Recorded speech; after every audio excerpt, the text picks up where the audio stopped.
The courtroom went dead silent the moment I raised the remote. 200 people. Not one breath. Behind me, the projection screen glowed with two documents side by side, my real surgical notes, and the forgeries that buried me. In the front row, Isolde's face drained of color. My wife. The woman who signed the complaint that sent me to prison. Across the aisle, Theron was halfway out of his seat, eyes locked on the exit like a man who had just smelled smoke. He didn't make it 3 steps. Security was already at the doors. I let the silence stretch. Let it hurt. Then I leaned into the microphone. "These are the records you swapped," I said. My voice came out flat. Clinical. The same voice I use when I tell a family their father didn't make it. "And these are the recordings of you discussing it." I pressed play. Theron's voice filled the courtroom, smooth, amused, unmistakable. Isolde made a sound like a dying animal. The judge leaned forward. "And for the first time in 5 years." I smiled. "But to understand how I ended up in that courtroom, you need to see where it started. It started with a death. Mine. The night I walked out of prison, I had nothing. No license. No wife. No money. $41 and a plastic bag of belongings.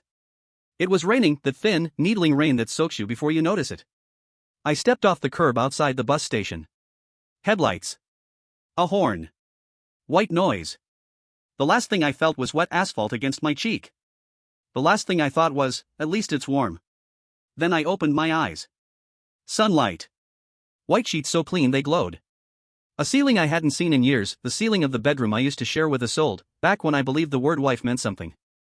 I lay there, listening to my own heartbeat. Steady. Strong. Not the broken rhythm of a man who died on a street. I raised my right arm into the light. The prison tattoo on my wrist, gone. The scar across my forearm, the one from the yard, gone. My hands were steady. A surgeon's hands. My phone sat on the nightstand. I picked it up with 2 fingers, like it might bite.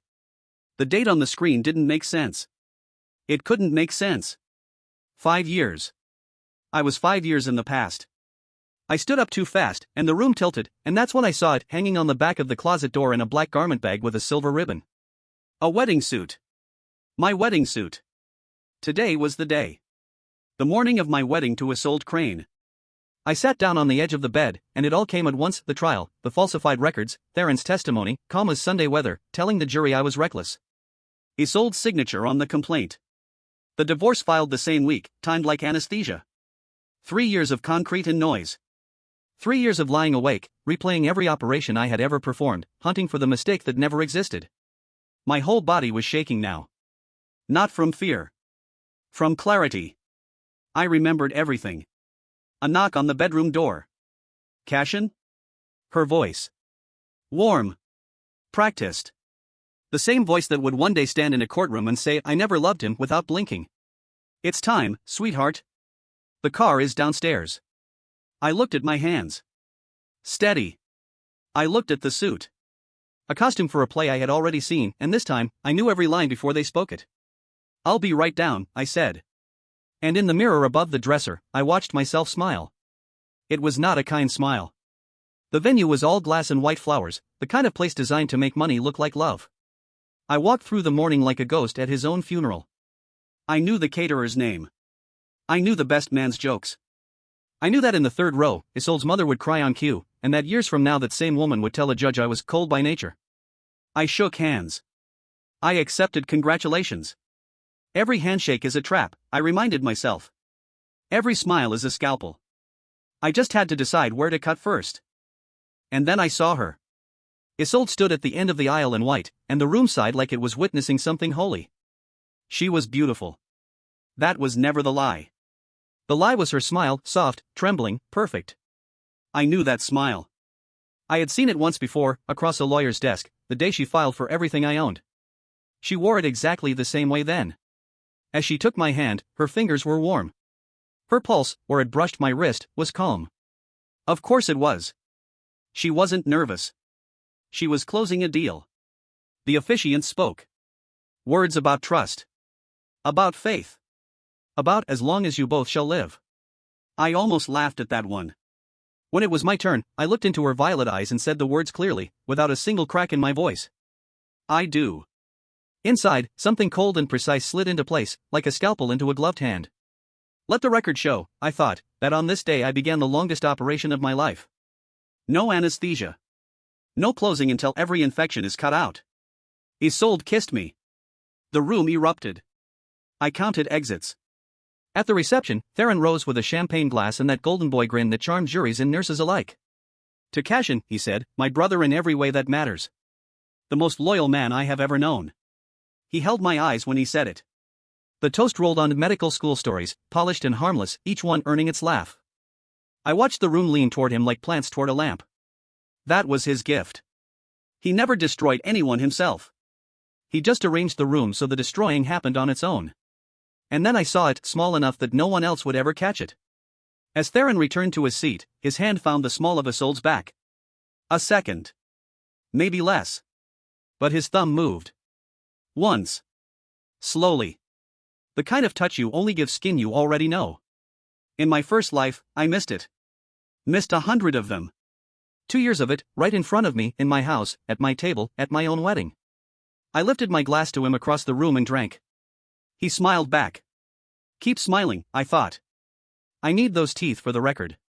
The night wound down the way I remembered, cake, dancing, Isolde radiant at the center of every photograph. I played the happy groom so well that my own face ached. No one noticed that I memorized instead of celebrated.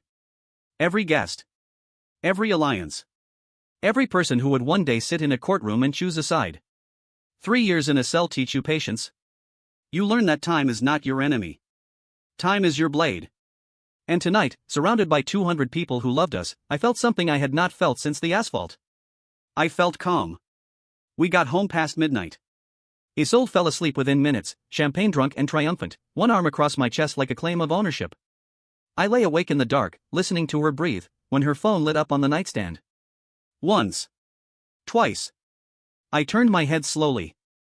The screen glowed up at the ceiling, and on it, a name, a single letter. T.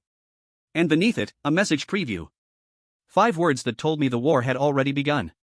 Did he suspect anything today? Monday morning, 6 a.m. Grand Meridian Hospital. 32 floors of glass and ambition, and near the top, an office with my name on the door, Dr. Cashinbas, Chief of Surgery. Youngest in the hospital's history. The plaque used to make me proud. Now it just looked like a target. I locked my door, sat down at my desk, and opened my personal laptop. Not the hospital's machine. Mine.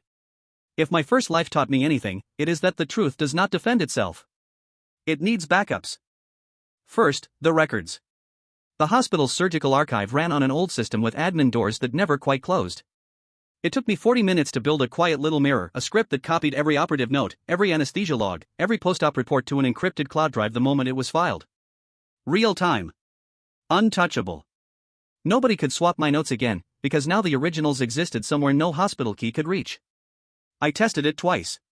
Watched the files duplicate like cells dividing. Beautiful. Second, the log. I started an encrypted journal, date, time, names, everything. Day 1, Director Graves left through the executive garage at 9:40 p.m. with a man in a gray suit carrying a Meridian Pharma case. Day 3, Theron cancelled 2 afternoon surgeries. Signed out nowhere. Day 5, pharmacy requisition for a cardiac compound I do not recognize, marked director level approval only. Small things. Threads. Pull enough of them, and any suit unravels. By day, I was exactly what they remembered. I operated. 12-hour shifts, steady hands, clean outcomes. A triple bypass on a grandmother who squeezed my hand afterward and called me an angel. An emergency repair on a dock worker who coded twice on the table and still went home to his kids. The OR team relaxed around me the way you only relax around someone you trust with your career. Good. Let them relax. A surgeon's most important instrument is not the scalpel. It is what people say about him when he is not in the room. By night, I built the case. I photographed requisition forms in the records room, my phone silent, my breathing slower than the camera shutter. I walked supply corridors at odd hours, noting which doors used which keys. I memorized the hospital the way I once memorized anatomy, layer by layer, until I could walk it blindfolded. It felt less like espionage and more like a diagnosis. This building was sick. I was simply charting the symptoms. On the 11th night, I got my first real thread. I was leaving late when the executive elevator opened and a man stepped out, gray suit, soft leather case, the quiet confidence of money that does not need to introduce itself. The badge clipped to his lapel read Meridian Pharma. He shook Director Graves' hand in the doorway of his office. He was not smiling like a salesman. He was smiling like an owner. The door closed behind them. I stood in the dark corridor for a long time. That night, in the log, I wrote a name I had hoped I was wrong about. Cardivex.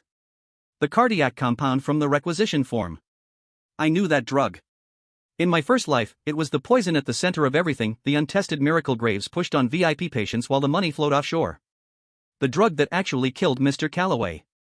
The death they hung around my neck like a lantern. It was already here.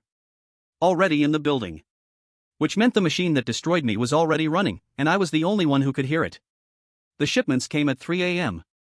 I know because I was there, parked across from the service bay in the hospital's lower dock, collar up, engine off, watching through the rain-streaked windshield. Unmarked crates. No hospital labels. No manifest taped to the side, the way every legitimate delivery is required to carry.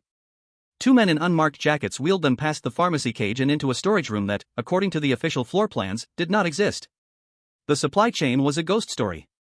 I traced the paperwork backward over 3 nights, purchase orders billed not to Grand Meridian, but to a company called Aldermont Clinical Logistics. No website. No phone number that rang twice. A registration address that belonged, when I drove past it, to a mailbox store across the city. A shell. The kind of company that exists for exactly one reason, so that no real name ever touches real money. Then there were the signatures. Every controlled delivery needs a staff signature, a nurse, a pharmacist, a name in the system. I pulled the delivery logs for the storage room. 6 signatures in 3 weeks. I cross-checked every one against the employee registry. Not a single match. The names were invented. The handwriting, though, the handwriting was real. Someone on the inside was signing for poison with dead men's names. I photographed everything. The crates, their serial numbers. The logs, page by page. The lock on the phantom storage room, new, heavy, installed by a work order billed to facilities with no technician attached. I kept my phone's flash off and my heartbeat slower than my hands. Every photo went to the encrypted drive the same night. In the OR, they teach you, document, or it didn't happen. Fine. I would document this hospital all the way into a courtroom. The real gift came from arrogance. Graves kept a folder on the shared hospital server, the same server every department head uses, buried under the name Q3 budget revisions.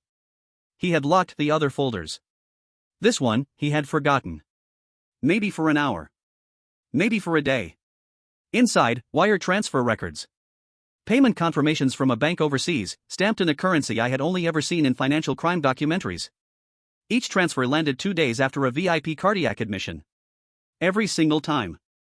I copied everything to the encrypted drive, my cursor hovering half a second before I clicked. That half second mattered. The moment I took these files, there was no version of my life where I stopped. The amounts were obscene, a single transfer worth more than my yearly salary, labeled consulting honorarium. Consulting.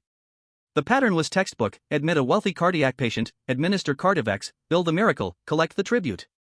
If the patient lived, it was proof. If the patient died, well.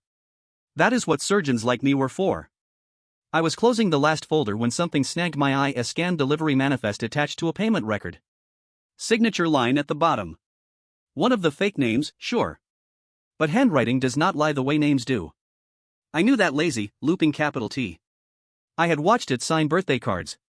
I had watched it sign my wedding guest book 3 weeks ago, under the word brotherhood. It was Theron's. My best friend was not just sleeping with my wife. He was on the payroll. The ER at 7 a.m. is controlled chaos of monitors, gurneys, a language of shorthand and adrenaline. I was crossing through to the surgical wing when I heard the clatter. A tray of instruments hit the floor hard enough to turn every head in the corridor. And there, on her knees among scattered forceps and scalpels, was a nurse I did not recognize. New badge. New scrubs. Hands trembling as she reached for everything at once. First week, I thought. First day, maybe. Her name tag read Nadia Wren.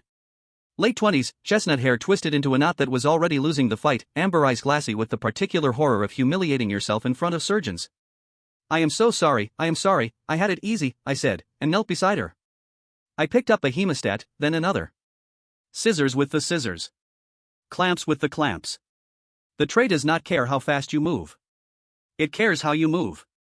She stared at me. The chief of surgery, on the floor, sorting her instruments. She did not know me. She could not. But I knew her.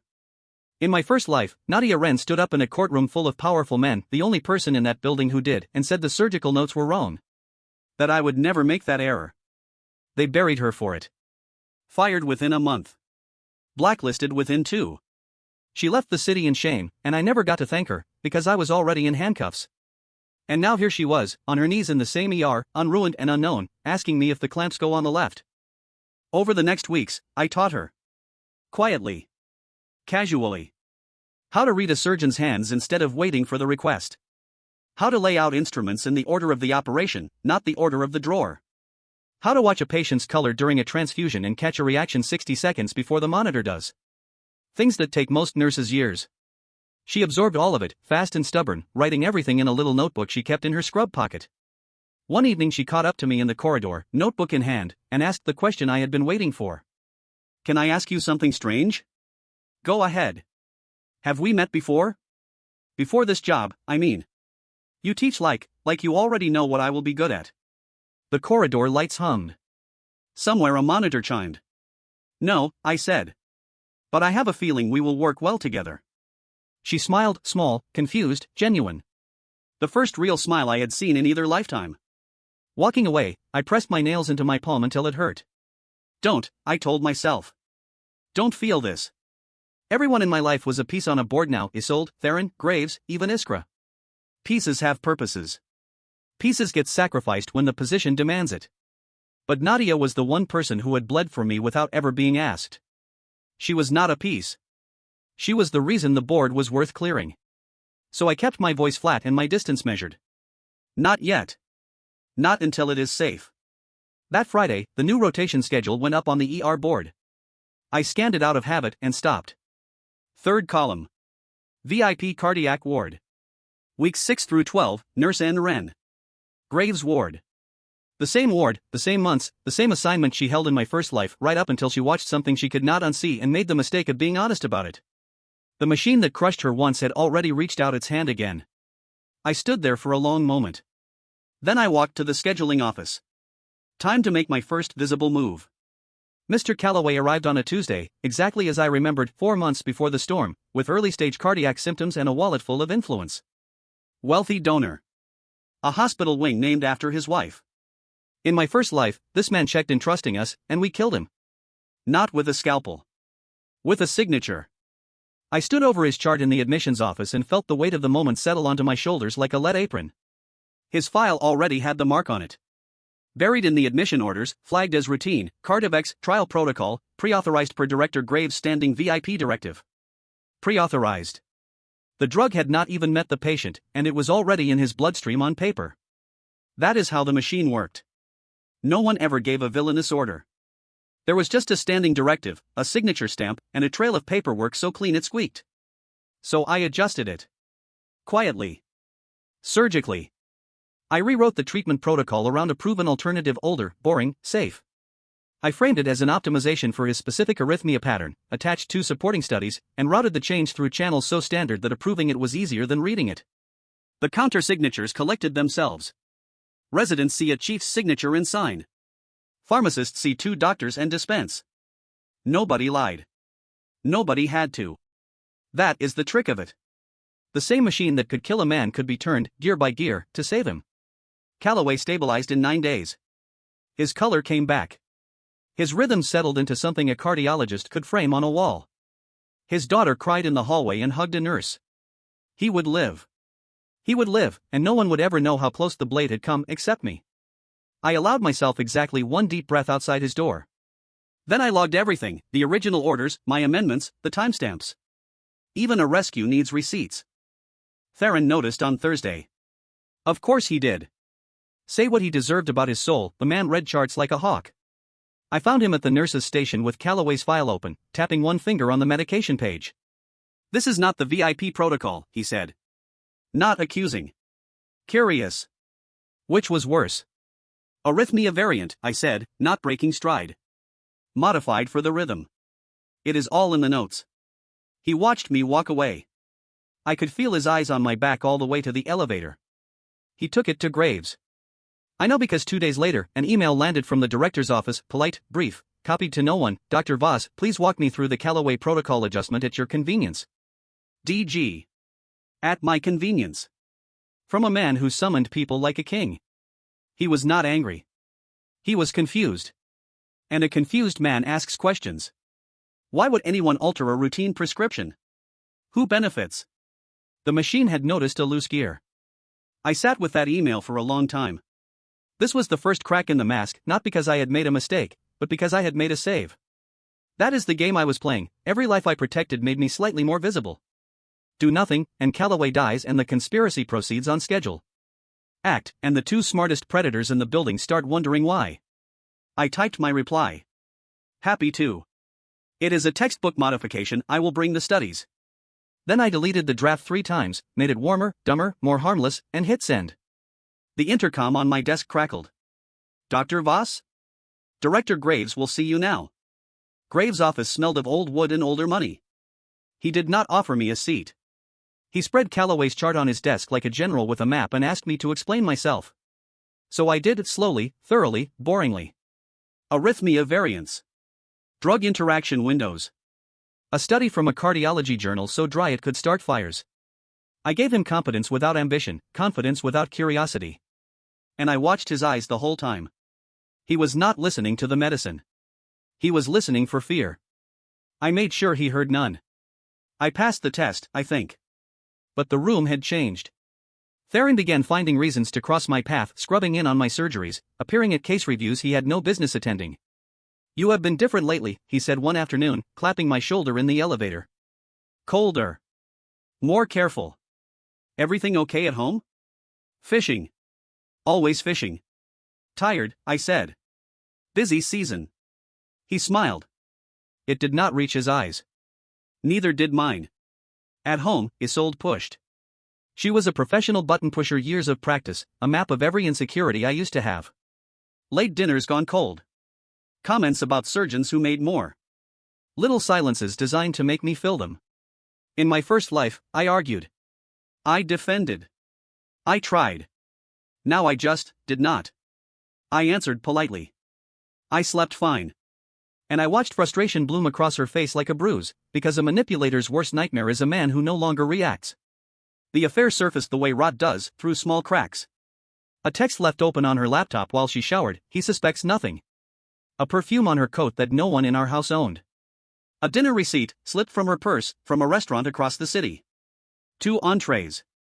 A Tuesday. The night she told me she was at a board dinner. I photographed the receipt and slid it back exactly as it was. My hands did not even shake anymore. I found that almost worse. I recorded everything now. A small device, no bigger than a button, lived in my jacket.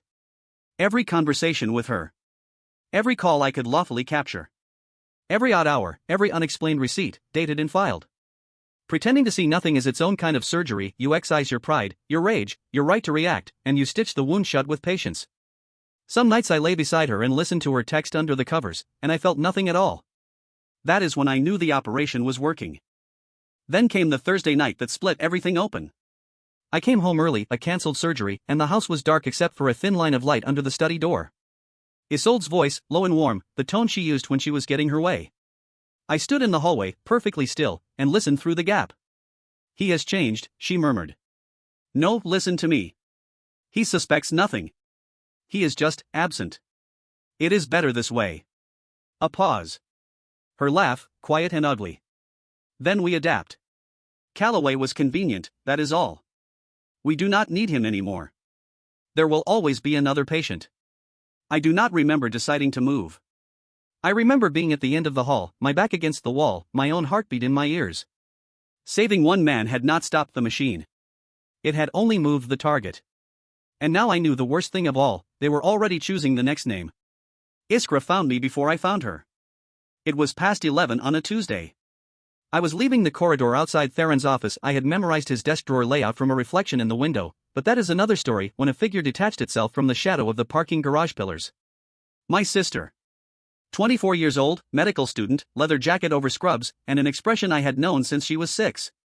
The one that meant someone was about to answer questions. What are you doing? She hissed. That is Theron's floor. It is midnight, Cashin. She stepped closer, and her voice dropped. And do not tell me you were working. You have been acting like a different person for months. You do not laugh.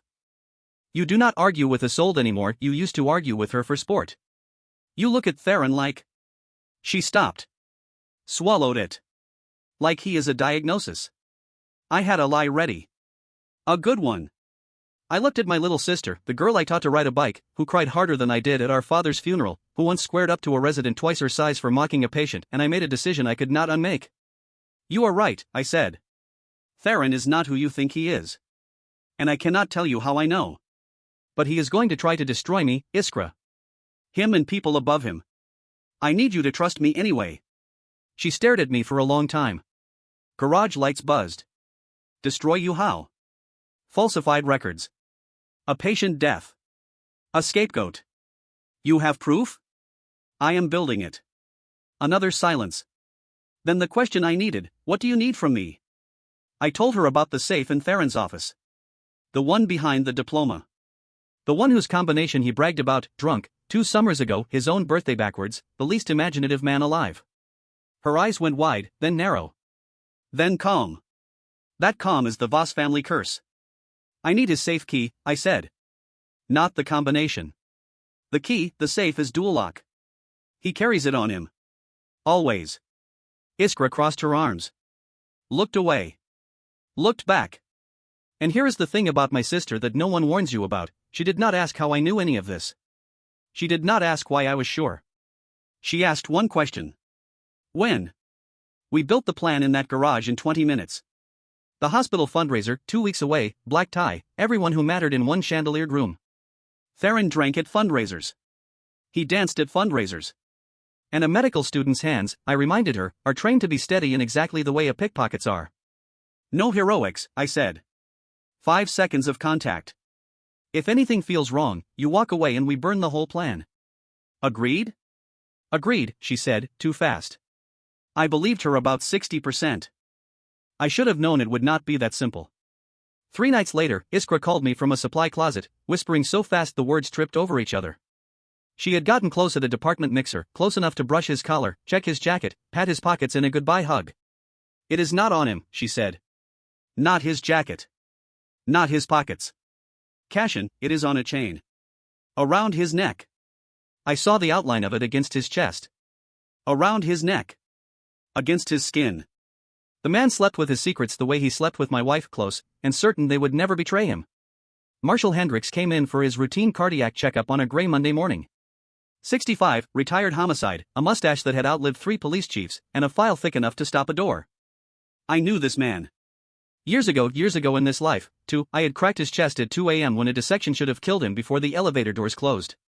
He called me son and sent the hospital a fruit basket every Christmas. He had no idea he was walking into his second rescue. The junior resident on his case was sharp, eager, and wrong. Stable angina, she told me in the corridor, tapping the scan. We will manage it with medication. I looked at the imaging. Then I looked again. The shadow was wrong, subtle, easy to rationalize, exactly the kind of wrong that kills politely over 6 months. Order a contrast study, I said. Today. And page me with the results, not the attending. She hesitated. Sir, the attending already signed, then he will be delighted to learn something. Go. The contrast study came back and the whole floor went quiet. An aneurysm the size of a plum, tucked behind the heart wall where routine scans barely glance. Stable angina. Sure. Stable the way a loaded gun is stable. We had him in the OR by Thursday. 4 hours. I repaired it myself, and when his eyes opened in recovery, the first thing he did was ask for black coffee, and the second was to glare at me like I had personally inconvenienced him by saving his life. But Hendricks spent 40 years reading people for a living, and a week later, sitting up in his hospital bed, he fixed me with those pale, patient eyes and said the thing I had been dreading. You knew. I kept my face still. Knew what? Before the contrast study. Before anything. You looked at that scan like a man reading an obituary he had already written. He leaned forward. I have interviewed 1,000 liars, son. Whatever you are something else. I closed his door. I pulled the envelope from inside my coat, thick, sealed, months of my life compressed into paper. Inside that envelope is a trail, I said. Pharmaceutical fraud. An untested cardiac drug. Offshore money. People at the very top of this hospital. I set it on his tray table. I cannot follow money, Marshall. I can only follow arteries. I need someone who knows how to hunt paper. Can you do that? He did not open it. He weighed it in his hand like evidence, which is exactly what it was. Then he looked up at me, and something old and dangerous moved behind his eyes, the thing that made him a legend in a squad room once. You saved my life twice now, son. Once with a scalpel, and once by trusting me with this. He slid the envelope under his pillow. Tell me who to hunt. A company called Meridian Pharma, I said. And a director named Graves. For 3 weeks, silence. Then my phone rang at 1 a.m. Hendrix's voice, gravel and coffee. I found the money, son. Shell companies inside shell companies, like Russian dolls. Forged trial approvals, federal stamps, very pretty, very fake. A long pause.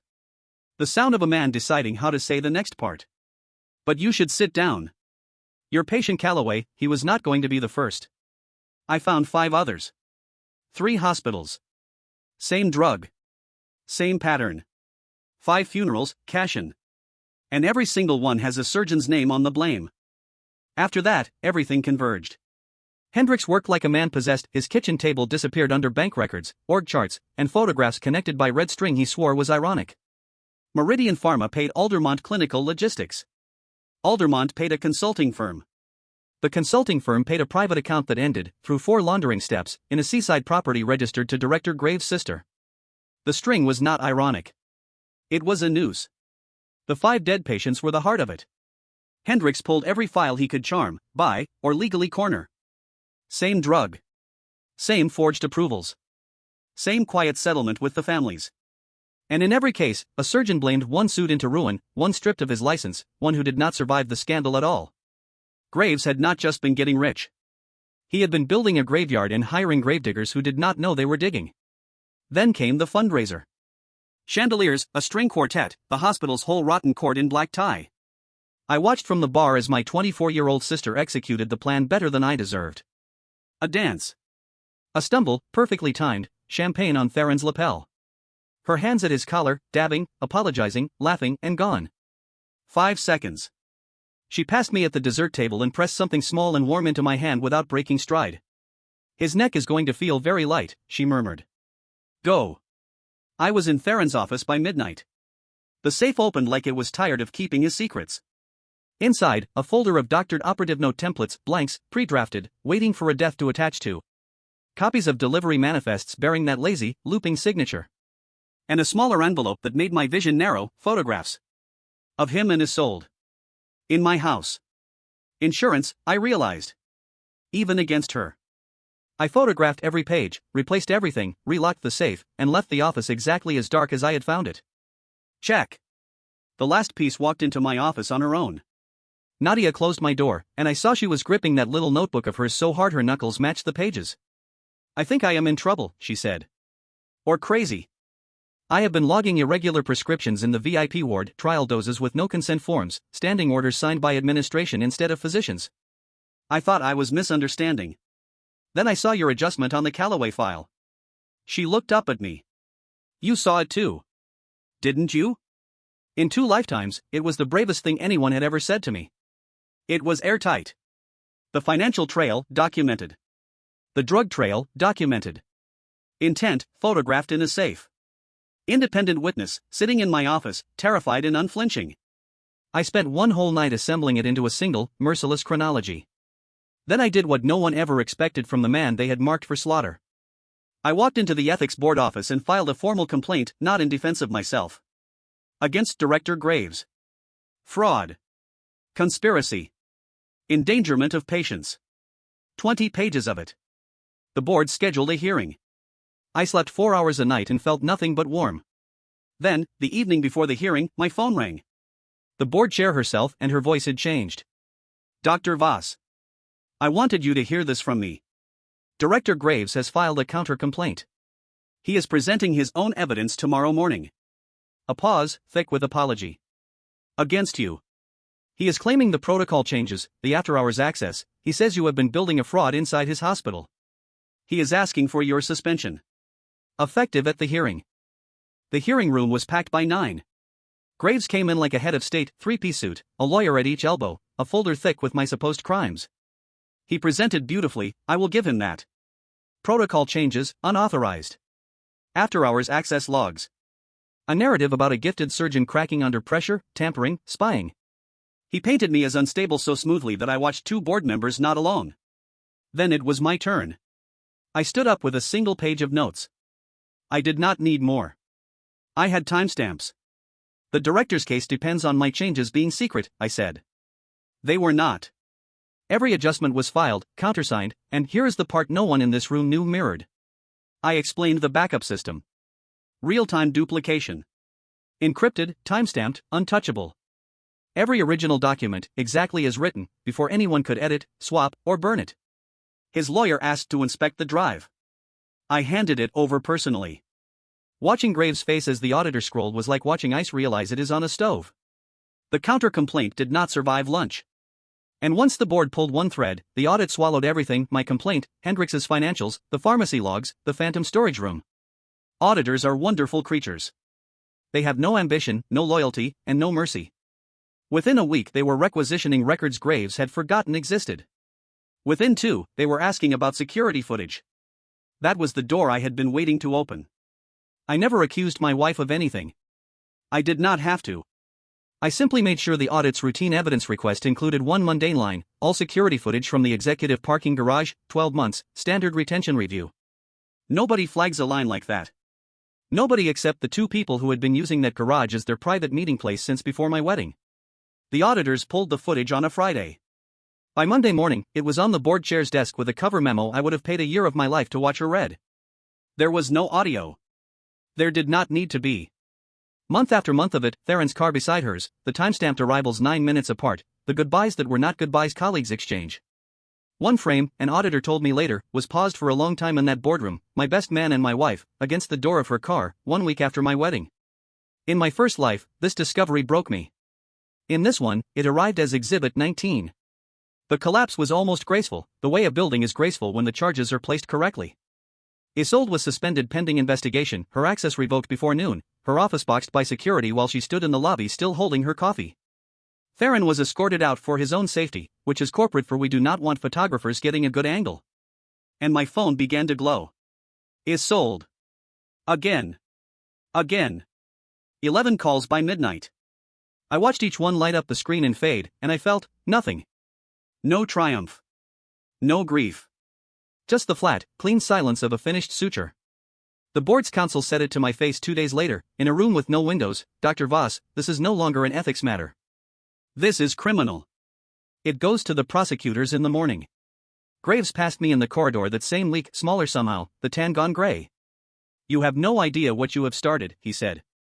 "No," I answered. "You don't." The trial date was set for March. And this time, I was not the defendant. The courtroom was full before the doors finished opening. Press in the back rows. The 5 dead patients' families along the left bench. Hendrix had found them, every one, and told them the truth gently, the way you tell someone the ground is about to move. The Callaways sat behind the prosecution. And in the front row, defense side, Isolde, in gray, her face a porcelain mask. Theron beside his lawyers, jaw tight, eyes everywhere at once. I took my seat at the witness table, set down the remote, and felt 2 lifetimes go still inside me. We began with the records. On the screen, side by side, a genuine operative note, mine, and beside it, one of the pre-drafted templates from Theron's safe, the blanks filled in a different hand.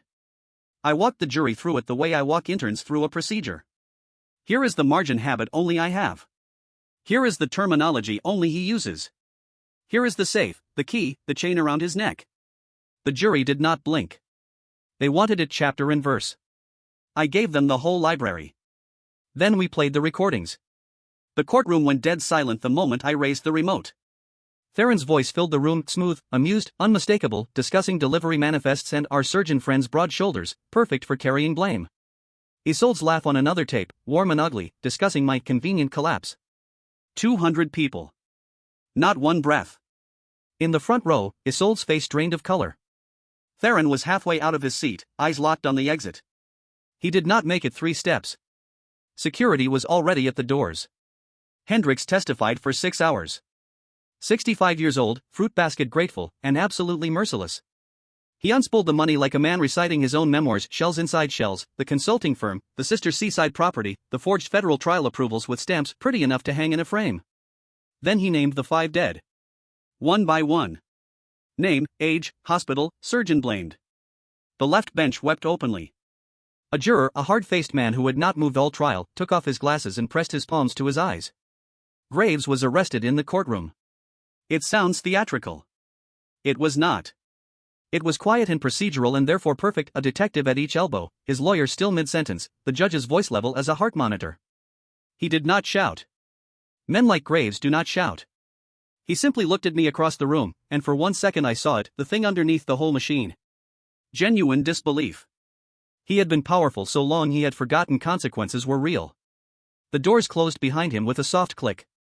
It was the loudest sound I have ever heard. The rest was cascade. Theron's medical license revoked, pending criminal charges of his own. Meridian Pharma's executives named, subpoenaed, running for the exits of a burning building. And is sold. The perjury finding alone ended her, the board's public statement ended what was left. I did not watch her leave the courtroom. Someone told me later she walked out through the press line without a word, and that one photographer caught her face at the exact moment she understood it was permanent. I never saw the photo. I did not need to. She was waiting at the bottom of the courthouse steps.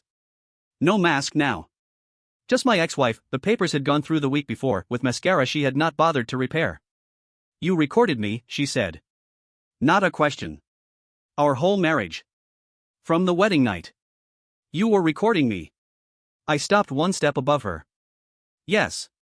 Then you never loved me at all. It was all a case file.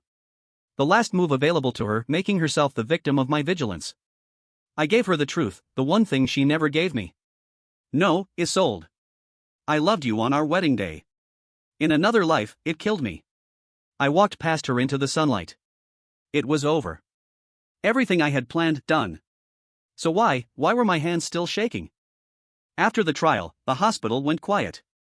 Not empty. Hospitals are never empty, but quiet the way a body is quiet after a fever breaks. New administration. New locks. The phantom storage room emptied and sealed. I walked the corridor outside the ER at 2 a.m., and I stopped at the exact spot where, in another life, I stood the night my license was suspended, watching them take my name off the board while no one met my eyes. Same floor. Same fluorescent hum. Different man. I sat on the bench by the ER doors. Rain moved against the windows, thin, needling, familiar. I looked at my hands. Steady. No tattoo. No scar. It occurred to me, sitting there, that I had spent 5 years preparing for the fight. Every hour accounted for. Every enemy mapped. Nobody tells you what to do when you win. The enemy was gone. The board was clear. And I had absolutely no idea what the next move was. The door hissed. Nadia came out in her scrubs, end of a double shift, hair escaping its knot, 2 paper cups from the vending machine in her hands. She saw me. She did not ask what I was doing there. She did not ask about the trial, though the whole city had read about it. She just sat down beside me, close enough that our shoulders nearly touched, and put one of the cups into my hand. Bad coffee. Lukewarm. The best thing I had tasted in 2 lifetimes. We did not talk. The rain did it for us. Somewhere behind us a monitor chimed and a gurney rolled past, and the night did what nights in hospitals do, it kept going, with or without permission. She had done this before, in a way. Sat with me. Spoke for me. Bled for me. In a life she could not remember, she had been the one voice that said the notes were wrong. And here she was again. Some people are simply on your side. There is no earning it. There is only noticing it. You saved Hendricks, she said finally, watching the rain. You saved Calloway. You saved 5 families you will never meet. You saved this whole hospital. She said it plainly, like reading vitals. Everyone is calling you a hero. I turned the paper cup in my hands. I did not do it to be a hero. I know, she said. That is the part nobody understands but me. I looked at her then. Really looked. Amber eyes. Tired. Certain. You saved me, I said. The words came out before the plan could stop them. In a life you do not remember. She went still. I watched her work through it, the joke I was not making, the madness I could not mean, and arrive, somehow, at the only place that mattered. She did not ask me to explain. She did not move away. Then I am glad, she said quietly, that some version of me was worth saving. And she stayed. The rain thinned toward morning. We finished the coffee. She stood, stretched, and looked down at me with something that was not pity and was not aught just attention. So what happens now, Cash and Voss? And I opened my mouth, and nothing came out. 5 years of planning. Every step mapped to the minute. And the one question I had never once prepared for was the simplest one anyone had ever asked me. For the first time in 2 lifetimes. I did not have an answer. 6 months later, a new nameplate went up on the chief of surgery's door. Same name. It felt different this time. I had earned it twice, once with talent and once with fire. The hospital hummed around me, honest again, or at least audited into honesty, which amounts to the same thing. Mornings were mine again. 12-hour days, steady hands, clean outcomes. A grandmother called me an angel last week. I told her the angels were busy. I was just the surgeon. Iskra graduated in the spring. Top 10 of her class, which she insists was a clerical error because she deserved top 5. She joined my department as a resident in July, and on her first day she stood in my office, white coat too new, and saluted me with a coffee stirrer. So, Chief, she said. What do we destroy today? Death and disease, I said. Start with the cafeteria coffee. She never asked the questions she could have asked. Not once. That is how she loves me. She decided the answers did not matter. Only the outcome did. Hendricks comes by every Tuesday with 2 cups of black coffee, actual coffee, from a place across the city he refuses to name, and complains about the hospital food, the parking, the new administration, and, when he runs out of material, the weather. He has a boat now. He has never once taken it out. The water is not going anywhere, he says. The fruit basket stopped. The friendship did not. Some debts you do not repay. You just keep showing up, every Tuesday, with coffee. And Nadia. Thursdays. Dinner after shift, a small place near the hospital with 8 tables and an owner who calls her doc just to make her blush. Quiet meals. Real conversation. She talks about her patients like they are novels she is reading. She asked me once, halfway through the 2nd month, whether I was ever going to explain what I said on that bench. I told her maybe. Someday. She nodded and stole the last dumpling, and the subject never came up again. She is the answer to the question I could not answer. She just does not know she asked it. The letter arrived on a Wednesday, forwarded from my old address, the handwriting unmistakable, loops too careful, ink too black. Is sold. A small apartment across the city, the return address said. 3 pages. She wrote that she made the worst mistake of her life. That she was blinded by ambition, flattered by a man who collected people, and by the time she understood what Theron was, she was in too deep to climb out. She wrote that she thinks about our wedding day every single night. She wrote that she still loves me. The last line said, if you can find it in you to forgive me, I will spend the rest of my life earning it. I read it at my desk, twice, the way you read an unusual scan. Then I waited for it, the flare of rage, or grief, or the old reflex to fix what was broken. Nothing came. I checked again, like a surgeon palpating for a pulse. Nothing. That, I think, was the true end of it. Not the trial. Not the headlines. This, the discovery that there was nothing left in me for her. Not even anger. The coldest cut of all is not hatred. It is indifference. I folded the letter carefully once, twice, and dropped it into the trash beside my desk. Then I washed my hands. Old habit. My shift started at 7. I picked up my tools, adjusted my gloves, and walked down the corridor toward the same corridor, the same lights, the whole geography of my ruin and my return. Nadia was scrubbed in across the table, eyes smiling over her mask. Scalpel, she asked. Scalpel. The doors swung shut behind me. People ask me sometimes if revenge is worth it. I tell them the truth, revenge is not the destination. It is just the road. What matters is who is waiting when you finally get where you are going, and for the first time in 2 lifetimes, when I looked up from the table, someone was.